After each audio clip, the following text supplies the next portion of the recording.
Fala aí pessoal, tudo bem? Sejam bem-vindos a mais um vídeo. Lucas aqui do canal Papel Hard, finalmente trazendo o meu review do novo Core i5 de 12ª geração, intermediário, né? Um i5 mais barato, que é o Core i5 12400F. O F no final indica que não tem gráfico integrado, você precisa colocar uma placa de vídeo. Tem também a versão 12400 para quem quer um gráfico integrado, tá certo? Esse CPU foi anunciado entre janeiro e fevereiro desse ano, então eu não estou exatamente tão atrasado assim. Eu comprei ele recentemente na loja parceira do canal Terabyte Shop, não só por ser parceira, mas porque o preço lá estava realmente muito bom. O CPU veio dando uma reduzida conforme o passar dos meses, o dólar com certeza tem ajudado. Hoje você encontra ele na casa dos 1.140, 1.120, dependendo do dia, do mês que você vê esse vídeo, esse preço pode estar maior ou a gente espera que esteja menor, né? Conforme o mercado vem dando uma acalmada, as coisas vêm melhorando, a gente espera que esse CPU traga preços mais interessantes nos próximos meses. Se ele seguir o legado do 10400F, que no lançamento custava 1.200, foi o preço que eu paguei no meu 10400F, né? Hoje você acha ele por 800 e pouco, então se ele seguir esse legado, talvez esse CPU daqui a um tempo custe menos de R$1.000, tá certo? E falando no seu legado, né, o Core i5 ele tem sido um CPU bem interessante, muito popular entre as pessoas. Na 8ª geração teve aquela mudança de paradigma, o i5 passou a ser 6-core, porém sem o multithread, então era 6/6. Isso foi mudar na 10ª geração, o 10400F trouxe 6/12 e foi e ainda é um CPU muito popular, porque houve uma mudança na relação de custo-benefício. As pessoas olhavam com mais carinho para os CPUs da AMD, e passaram a olhar com mais carinho para os CPUs Intel por conta do preço. Você achava o 10400F mais barato que um 3600, o 11400F mais barato que um 5600X, da mesma forma, um 12400F custa menos que o 5600X, que você acha hoje por 1.400, 1.500, dá ali uns R$300 de diferença. É claro que nós temos que levar em conta o custo da plataforma, isso eu vou falar no final do vídeo, questão de cooler, placa-mãe, tá? Mas o preço em si do CPU tem sido mais interessante, próximo mesmo ao que há hoje em relação ao 11400F. E nós temos aqui um CPU com uma arquitetura mais moderna e ele sim é mais rápido que os i5 da geração passada. Daqui a pouco eu falo mais sobre isso. Então, vamos fazer um breve resumo do que é o 12400F para que vocês entendam e contextualizem a situação atual do mercado. Esse aqui é um CPU de 12ª geração, ele vem num momento bem interessante, onde nós temos tido mais oportunidades das pessoas comprar um 6-core. Você tem 6-core bem mais acessível do que há anos atrás, e ele vem para colocar mais lenha nessa fogueira e na disputa contra a AMD. Inclusive, depois do lançamento de 12400F e 12100F, a AMD veio e lançou CPUs que estavam sendo muito aguardados, que possivelmente nem seriam lançados, como um 5600 sem o X, 5500 que também ninguém imaginava, entre outras opções como o 5700X, que sempre teve nas gerações passadas e não veio nessa geração, muito provavelmente porque não havia necessidade da AMD competir, já que ela estava meio que, né, no topo dos resultados. As pessoas gostavam muito dos CPUs, mas faltava preço e mais opções. Agora tem tido essas opções, então o mercado de 2022 realmente está bem interessante. E a gente sabe que a 12ª geração trouxe uma nova arquitetura e um formato híbrido, onde você tem núcleos com mais performance do que outros dentro de um único processador, tá certo? É o caso do 12600K, você tem 6 núcleos performance e 4 núcleos de eficiência, então ele é um CPU de 10 núcleos, é um i5 que tem 6 núcleos performance, eu continuo chamando ele de 6-core ainda, um 6-core bombado, tunado, digamos assim, né? Mas de fato são 10 núcleos. Agora, o 10400F não. Talvez por motivos de economia, eles colocaram só os núcleos performance, não colocaram os núcleos de eficiência. Mas isso nos ajuda bastante, talvez se foi para cortar custos, conseguiram cortar muitos custos, porque um 12600K você acha hoje por R$2.000, R$2.100. Cara, a gente está falando de quase R$1.000 de diferença. E esse 5 não faz feio, muito pelo contrário. Ele fica pau a pau em vários cenários com o 12600K, especialmente quando o assunto é jogos, já que nos jogos os núcleos de eficiência não estavam fazendo tanta diferença. Em produtividade, a gente vê algumas diferenças sim, daqui a pouquinho a gente fala mais sobre isso. Então nós temos aqui um CPU 6 núcleos, 12 threads, só os núcleos performance e, como são núcleos de 12ª geração, os Golden Cove, eles são sim mais rápidos que os núcleos de 11ª e 10ª geração, no caso o núcleo Skylake na 10ª geração, tá certo? Sobre os clocks, o CPU pega 4.4 GHz num single core, tá? Mas quando você vai usar muitos núcleos, esse clock vai reduzir, daqui a pouquinho eu vou mostrar os testes disso. TDP base, 65 watts, ele pode ir até 117 em situações de estresse no boost máximo. Não foi o que eu observei nos meus testes práticos aqui, daqui a pouquinho eu vou mostrar isso para vocês. Controlador de memória suporta tanto DDR4 quanto DDR5, eu estou usando DDR4 3200 MHz, que é o padrão das minhas bancadas aqui. O DDR5 traz algumas vantagens em alguns cenários, mas a minha plataforma por padrão segue sendo ainda tudo no DDR4, tá? Novo socket LGA 1700, totalmente incompatível com os sockets antigos, até porque o socket é maior, o CPU fisicamente é maior em relação ao que a gente via na 11ª geração, por exemplo, ok? Vamos falar sobre uma outra novidade que veio aqui, que foi a questão do Cooler Box. A gente sabe que o LGA 1700 teve dificuldades na adoção inicial porque faltavam coolers compatíveis. Agora aqui não, você compra o CPU e já vem cooler. Dá para você usar o Cooler Box e quebrar um galho, até de repente trocar o cooler, embora o cooler é até decente dependendo da situação. Você vai só jogar, o CPU tem temperaturas razoáveis, tá certo? Isso evita com que você se preocupe inicialmente, pô, será que vai ter cooler? Então você compra, usa o Cooler Box, um dia que o mercado tiver uma grande variedade de coolers, você pensa em fazer um upgrade, embora hoje já tenha melhorado um pouco isso. Em relação ao cooler, não é aquele mesmo cooler de 10 anos atrás que a Intel veio requentando por tanto tempo, embora a parte de metal é até parecida, a dimensão, o peso, né? Só que na parte de baixo do cooler tem uma base de cobre. A gente viu isso em outros coolers da Intel, mas geralmente vinha só aquelas de base de alumínio. Então é um cooler um pouco melhor. Na parte de cima tem umas elevações ali em plástico, uma pintura em azul, a parte estética está realmente mais bonita. Os cabos, que eram só aqueles fiozinhos coloridos, agora colocaram um cabo de nylon, então a Intel deu uma caprichada no cooler em relação ao que fazia por tanto e tanto tempo nos CPUs que existem no mercado. E tem coolers até mesmo melhores com LED. A gente pega CPUs como 12700, 12900 sem 1K, são CPUs que têm um TDP um pouco menor por ter um clock base menor, não são desbloqueados. Você vê coolers melhores que esse cooler aqui, que eu até esqueci o nome, acho que é laminar, não lembro agora o nome desse cooler exatamente, mas também não importa muito. Enfim, pessoal, vamos para os testes, que é o que realmente vocês estão aqui para ver, né? Eu fiz um teste com 12400F em Blender para a gente testar qual é o clock que ele alcança, qual é o limite de energia que ele obtém e quais são as temperaturas com o Cooler Box, comparando com um water cooler para vocês verem a diferença. Então aqui no teste em Blender, inicialmente avaliando os clocks, eu testei de 3 formas. Com o CPU em estoque, com o Cooler Box, com o CPU liberando o limite de energia na BIOS, que é o Multi-Core Enhancement. Isso muda de placa para placa, esse nome que você encontra na BIOS, mas basicamente é você deixar o CPU subir acima do TDP padrão que a Intel informa de 65 watts. Então o CPU pode ir um pouco além, consequentemente ele consegue mais clock. E também trouxe o teste com o Water Cooler. O que nós vemos aqui com o Cooler Box é o mesmo que ocorre desde a 10ª geração. O CPU começa num clock bem alto ali, 4.300, 4.200, ele fica cerca de 20, no máximo ali 25 segundos nesse clock e despenca esse clock para casa dos 3.538, por quê? Para respeitar o TDP que a Intel informa. Esse é o comportamento padrão do processador, tá certo?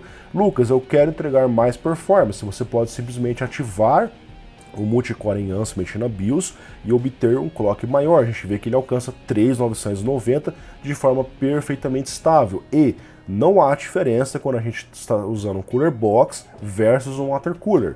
Então observe que o clock foi precisamente o mesmo. Tem alguns CPUs, quando você coloca um cooler melhor, o clock sobe. A gente vê isso no caso da AMD. O Precision Boost Overdrive afeta um pouco por conta da temperatura. Aqui não, o clock é exatamente o mesmo. E ressalto para vocês, eu uso aqui uma placa Z690 porque eu testo o Core i9, enfim, outros CPUs mais robustos. Mas mesmo em placas mais simples, B, a gente vê também recursos como Multi-Core Enhancement. Eu lembro de ver o Multi-Core Enhancement em placa H. A H510 da geração passada tinha Multi-Core Enhancement, para vocês terem ideia, tá certo? O segundo teste é o de potência, para vocês verem o que ocorre. Então nós temos a performance em estoque e com Multi-Core Enhancement. O estoque é o padrão do CPU, e com o Multicore Enhancement ele pegou na média de 83 watts, ele subiu um pouco acima do limite. Observe que essa aqui é uma medição feita via software, nem sempre ela é 100% precisa, mas nós temos uma medição que, de fato, o CPU consome mais energia quando você quer mais clocks e ele vai esquentar um pouco mais também.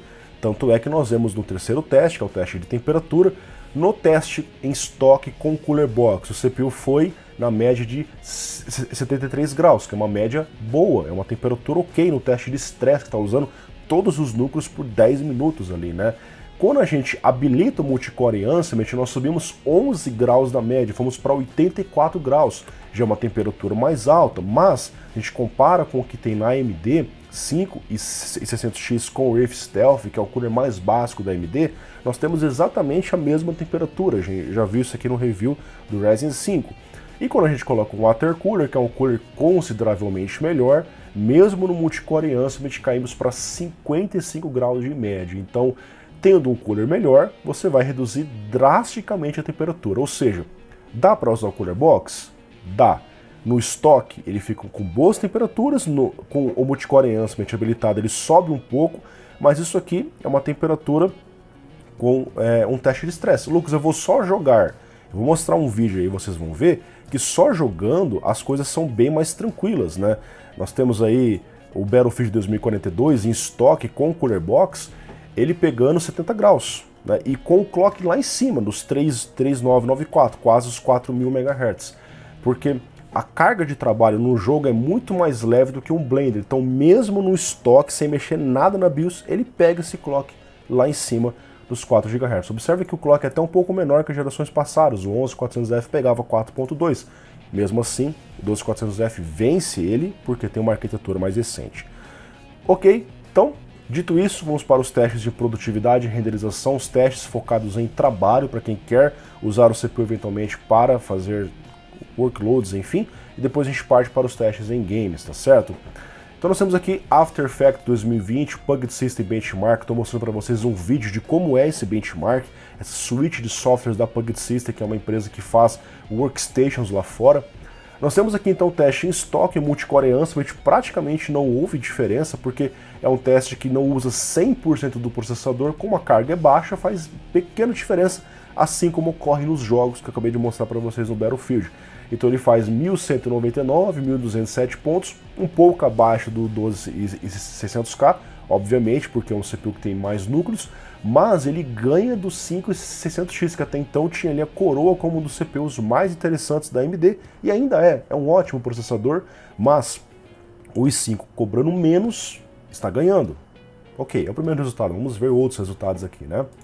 Partimos aqui para o Blender, onde a 3080 Ti é absoluta, ela termina em 2 minutos, 44 segundos o teste. O segundo resultado é do 12600K e o terceiro é do 12400F no Multicore Enhancement. E aqui sim você tem um impacto a mais a performance entre estoque e multicore, porque é um teste que demora 15 minutos mais ou menos para terminar. Aqui no caso 14 minutos no Core i5. Então ele ativa aquela proteção, ele reduz o limite de energia e você termina 16 no estoque e 14 no Multicore Enhancement, e esse Multicore Enhancement faz ele passar os 5 e 600X. Observe que no estoque ele chega a perder do 11400F, que estava no Multicore Enhancement. Ficou meio confuso, né? Mas vocês estão vendo os gráficos, a gente pode continuar aqui. Cinebench R23 é um benchmark muito popular, muitas pessoas usam para validar os seus resultados. Aqui nós temos um teste que é para o cinema 4D.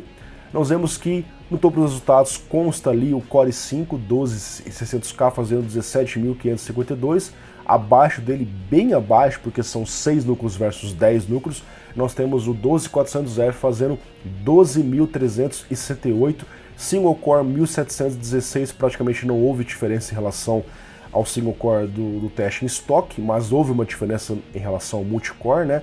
E eles vencem com uma margem legal em relação aos outros CPUs, ele vence bem o desempenho do 11400F. Olha como o Single Core da 12ª geração está forte, cara.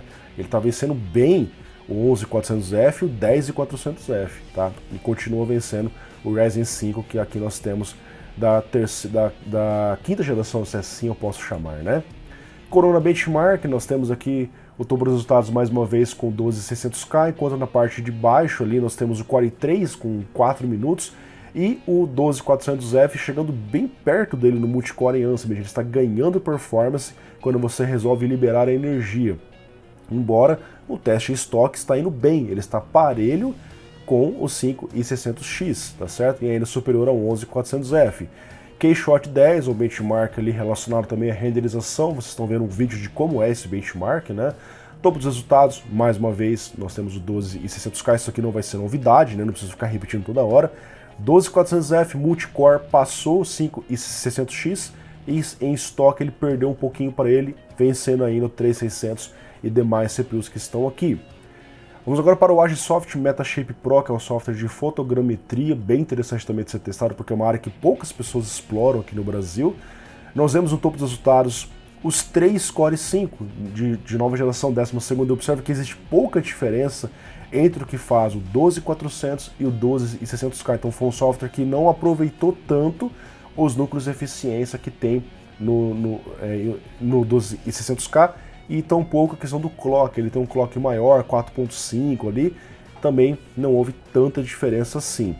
PC Mark 10 é um teste de produtividade para uso doméstico, então envolve ali o pacote Office, navegação, Skype, coisas do tipo. Nós temos ali uma boa performance em todos os processadores, um empate técnico entre o 5600X e o 12400F em estoque. Multicore em Ansem ele deu uma guinada, mas não fica tão diferente assim, e também fica até relativamente próximo ao 12600K. Photoshop 2021, utilizando novamente o Puget System Benchmark, eles fazem várias tasks, várias alterações em imagens ali para obter uma certa pontuação. Não houve diferença significativa do estoque para o multicore, e nesse caso nós tivemos mais performance no Ryzen 5 5600X, superando o 12400F mesmo no multicore, se aproximando do desempenho do 12600K. Premiere Pro 2020, mais uma vez utilizando a suíte do Puget System Benchmark, nós temos mais um cenário onde mesmo no multicore em Ansem, 12400F perdeu um pouco para o 5600X, ok? Partindo para VRAY Next, teve uma diferença bem grande para o Core 5, foi um teste que aproveitou bem os núcleos de eficiência, o maior clock, e em ambos os cenários o Core 5 venceu o 5600X, tanto no estoque quanto no multicore em Ansem. Nós vemos aqui agora o gráfico de performance relativa, onde eu pego os 10 testes de CPU com a 3080 Ti e 16 GB de RAM. Aqui na descrição eu coloco todos os testes para que vocês possam conferir, né? Aliás, todas as informações das bancadas para que vocês possam conferir.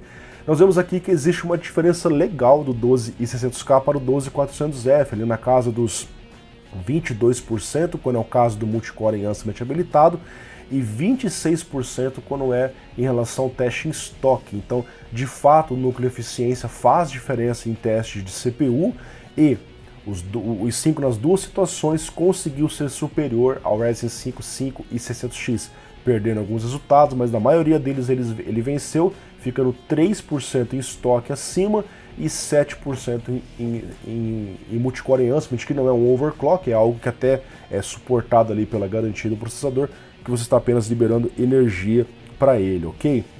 Bom, vamos agora para os testes em games, que é uma coisa que vocês gostam de ver. Eu coloco a placa de vídeo mais forte que eu tenho, que é a 3080 Ti, uma Asus TUF, uma placa muito boa, inclusive, tá? Por que eu coloco a placa mais forte? Se eu colocar uma placa 2060, não seria um cenário onde a maioria das pessoas tem essas placas? Sim, mas você nunca saberia como o CPU iria se comportar com uma placa mais forte. Ah, Lucas, e com uma 3070? E com uma 3080? Então põe a placa mais forte para nivelar por cima. Assim, se você colocar uma placa mais fraca, você vai saber, olha, a minha placa está fazendo 120, mas eu sei que lá no teste do Lucas eu vi que naquele jogo o i5 faz até 150, porque ele tem uma placa mais forte. É por isso que eu ponho uma placa mais forte e não uma placa mais fraca. Então nós temos aqui Assassin's Creed Valhalla no benchmark, e no topo dos resultados nós temos o 12400F, ele não está vencendo o 12600K, porém ambos estão exatamente empatados, ou seja, não houve diferença dos núcleos de eficiência e muito menos do clock. Os dois CPUs conseguiram subir e ficar entregando 125 quadros e 105 em 1440p, o que é um excelente sinal indicando que eu posso ter uma ótima performance pagando quase R$1.000 a menos em relação ao que custa um 12600K, inclusive vencendo o 5600X, cobrando menos que ele. Battlefield 2042 é um jogo que infelizmente está flopando, né, por conta de várias decisões bizarras dos desenvolvedores, mas nós temos aqui um ótimo resultado. Mais uma vez ele está encostado ali, empate técnico, questão de 3 frames em relação ao 12 e 600K em 1440p, empatando de uma forma absoluta. Ambos os CPUs, ambos os Core i5 de 12ª geração vencendo os 5600X, ok? Cyberpunk 2077 é um jogo recente também. Nesse caso ele ficou ali 4 frames abaixo do 12 e 600K Full HD, empate técnico na média, perdendo um pouquinho na mínima em 1440p. Observe que até então, em todos os cenários, os dois Core i5 continuaram à frente dos 5 e 600X. Então a gente pode afirmar com tranquilidade que, comparando i5 com o Ryzen 5, aqui nós temos o melhor Ryzen 5 na disputa. O Core i5 de 12ª geração conseguiu ultrapassar o Ryzen 5 Zen 3, até porque foi lançado depois, é normal que ultrapasse, né? Enfim. Vamos agora para o teste em Far Cry 6 Benchmark, que nós temos muita margem para correr, né? Embora mesmo assim com CPUs mais rápidos teríamos mais quadros ainda, 120 quadros 12400F Full HD, 114 em 1440p, houve uma diferença maior nesse caso para o 12 e 600K, mas ambos os CPUs entregando ótimos resultados, inclusive mesmo o Core 3 entregando um resultado legal, o Ryzen 5 3600 também 92 de média. Então nós temos aqui uma comparação para você ver as diferenças, mas todos os CPUs têm saído bem, mesmo 10100F. São raros os casos em games focados em campanha que você não tem pelo menos um frame rate em 60, por isso continua sendo um CPU interessante. Você acha o Core 3 hoje às vezes por 400 e pouco, 500 reais, é um preço realmente interessante para ele. Flight Simulator, pessoal, nós temos aqui o 12 e 600K entregando 8 frames a mais em Full HD, 7 frames a mais em 1440p, então que nesse caso houve uma diferença maior, provavelmente por conta do clock, já que é um jogo DX11, então o clock deve ter feito mais diferença aqui, e você não consegue fazer um overclock nesse CPU. De qualquer forma é um resultado muito satisfatório, plenamente jogável, um simulador de voo como esse. God of War, lançado nesse ano, nós tivemos um empate técnico em Full HD para vários CPUs e em 1440p também, porque é um jogo com foco em placa de vídeo, então mesmo que você coloque o i3, observe que o i3 está fazendo 84 quadros, uma média muito boa, 10400F 100 quadros, só 12 a menos que CPUs bem mais rápidos como ele, como é o caso do 5 e 600X. Nós tivemos resultados realmente muito próximos, não tem muito o que falar aqui para vocês. Red Dead Redemption 2, lançado em 2019 para PCs, nós tivemos ali 140 quadros para o 12 e 600K, 132 para o 12 400F, então ele teve menos desempenho, porém, proporcionalmente, ele cobra muito menos em relação ao que ele está perdendo de desempenho aqui, né? Então, o custo-benefício do 12400F é inegável, não tem como falar que não tem um custo-benefício legal em relação ao que a Intel oferece no 12600K, tá certo? Resident Evil Village é um jogo que também todos os CPUs estão entregando mais de 100 quadros, mesmo o Core 3. Então, na parte de cima, nós temos, nesse caso, 5 600X por algum motivo, não sei exatamente qual, mas ele está vencendo o 12400F, ali tanto em Full HD quanto em 1440p, embora as diferenças são, sei lá, 10 quadros, em um cenário onde já está acima de 200, que é uma diferença que você não percebe tanto, embora houve uma vantagem.